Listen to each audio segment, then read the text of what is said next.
अपने एक आनंद में अपने जीवन को हम जिए, अपने आनंद में, हम भक्ति के आनंद में जिए।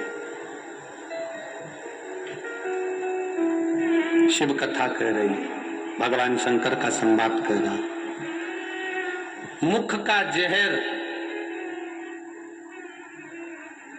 एक बार मार देगा, पर कान का जहर रोज मारेगा।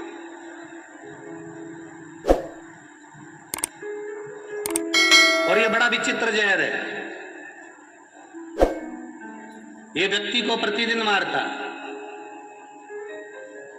दुनिया के लोगों में एक जहर बड़ा विचित्र घोल कर रखा दो लोगों ने। जो व्यक्ति मिलता है वो एक बात जरूर कहता है, सीता जी के कारण रामायण हो गई और द्रौपदी के कारण, अरे बोलो जम के बोलो जरा, महाभारत।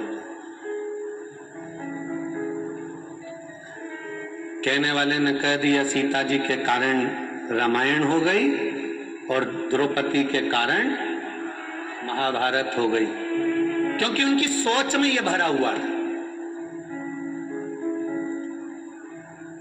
आज तक ऐसा व्यक्ति नहीं मिला इस पूरे संसार में जिसने एक बार यह कहा हो कि नारी के अपमान के कारण रामायण और महाभारत हो गई। जो मिला एक ही बात कहता मिला, सीता जी के कारण रामायण हो गई, द्रौपदी के कारण महाभारत हो गई। एक कहने वाला ऐसा नहीं मिला कि नारी के अपमान के कारण रामायण हुई है और नारी के अपमान के कारण महाभारत हुई है। जब जब नारी का अपमान होता है तब तक महाभारत और रामायण तो जायज है, होते ही रहेगी। नारी का जहां सम्मान चालू हो जाता है, आदर चालू हो जाता है, सत्कार चालू हो जाता है, वहां कभी ना रामायण होती है ना कभी महाभारत होती है। दुनिया के लोगों ने केवल नारी को दोष दिया कि सीता जी के कारण रामायण हो गई, द्रौपदी के कारण महाभारत हो गई। कभी विचार करा किसी एक व्यक्ति ने? उंगली उठाने वाले तो कह देते कि नारी के कारण, ये नारी के कारण रामायण हुई, नारी के कारण मालूम पड़े महाभारत हो गई। कभी सोचो कि रामायण होने का कारण केवल इतना सा था कि नारी का अपमान हुआ था, महाभारत होने का कारण केवल इतना सा था कि नारी का अपमान हुआ था। नारी के अपमान के कारण रामायण हुई और नारी के अपमान के कारण महाभारत हुई। ना रामायण होती ना महाभारत होती। रावण ने नारी का सम्मान नहीं करा, कौरवों ने नारी का आदर नहीं करा।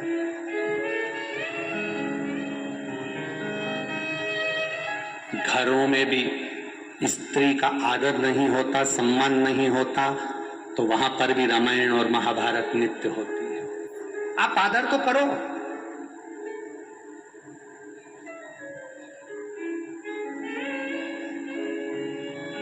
किसी ने लिखा अपनी भाषा में व्हाट्सएप मैसेज पर कि गुरुजी की कथा सुनने के लिए, सियोरवाला महाराज की कथा श्रवण करने के लिए पुरुष से ज्यादा महिला कथा में जाती हैं।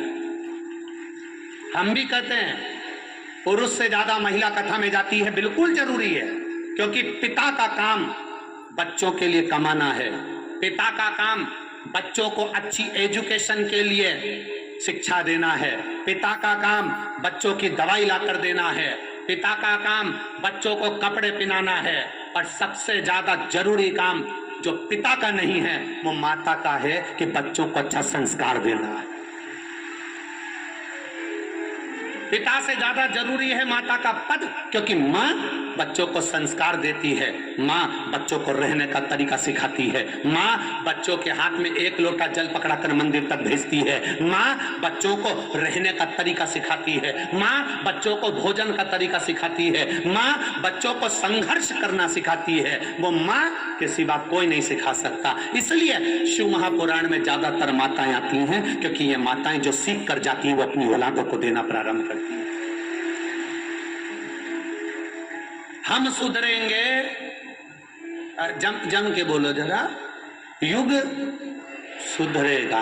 हम बदलेंगे, युग बदल, अपने आप को बदलने की हमको जरूरत है। आज माता सीता जी की नवमी है, आज माता सीता जी का जन्मोत्सव है। संपूर्ण भारतवासियों को, संपूर्ण देशवासियों को, संपूर्ण विदेशवासियों को, सबको माँ जानकी के जन्मोत्सव की बधाई हो। पर माता सीता की जन्म दिन के अवसर पर एक एक व्यक्ति सीख कर जाना, माता सीता से एक सीख लेकर जाना कि दुनिया के लोगों को कभी अपनी अच्छाई का प्रूफ मत देना।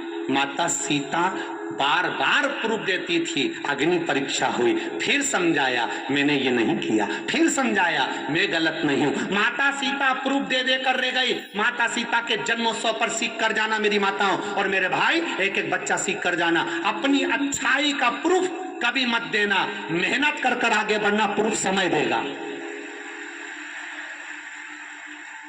आप कितने अच्छे हो आपका प्रूफ समय देगा, घड़ी देगी, पल देगा, और आपकी मेहनत, आपका कर्म और आपकी लगन देगी। कोई आपसे कहे आप ऐसे हो, दुनिया के लोग आपको ऐसा कहते हैं, दुनिया के लोग वैसा कहते हैं, कोई जवाब मत दो। समय आएगा, प्रूफ दिया जाएगा। मां जानकी बार बार परीक्षा दी है, बार बार प्रूफ दी है। कभी अग्नि परीक्षा, कभी ये परीक्षा, कभी वो परीक्षा। माता जानकी जब गुरु बाबा के चरणों में जाकर पहुंच गई तो गुरु जी से जाकर जब निवेदन करा कि अब मैं परीक्षा देने के लायक नहीं बची, भगवान गुरु जी ने भी कह दिया अब जानकी जी तुम्हें परीक्षा देने की जरूरत नहीं है, अपने आप को सही साबित करने की जरूरत नहीं है, प्रूफ देने की जरूरत नहीं है, अब समय प्रूफ देगा। इसलिए माता जानकी मौन होकर बैठ गई जंगल में, गुरु बाबा के चरणों में आराम से अपने बच्चों को पाल रही है। समय आया और प्रूफ मां जानकी ने नहीं दिया, प्रूफ जिसने दिया मां पृथ्वी बीच में से फट गई और उसमें मां जानकी समा गई। प्रूफ जब मिला कि सत्यता क्या थी। आप में कई लोग ऐसे बैठे हैं जो रोज प्रूफ देते हैं, मैंने उससे बात करी नहीं, मैंने तो ऐसा करा ही नहीं, तुम मेरे पर विश्वास करो, मैंने ऐसा करी। कितनी बार प्रूफ दोगे? सही होने के बाद भी अगर प्रूफ दे रहे हो तो जीवन बेकार है। तुम्हारा सत्यता का प्रूफ वो परमात्मा देता है, समय आने पर देता है। अपने को प्रूफ देने की जरूरत नहीं, तुम तो मेहनत करे जाओ, बस कर्म करे जाओ। जितनी मेहनत करोगे, जितना कर्म करोगे, जितना आगे बढ़ोगे, जितना सहनशील बनकर अग्रसर होगे, उतना तुम्हारे प्रूफ देने की जरूरत नहीं पड़ेगी। तुम्हारा प्रमाण पत्र तुम्हारी मेहनत देगी, सामने प्रदान कर देगी।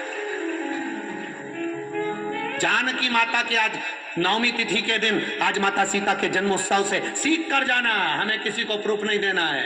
कोई जज नहीं है हम किसके सामने प्रूफ दें। हमें किसी को प्रूफ नहीं देना है कि हम कितने अच्छे हैं,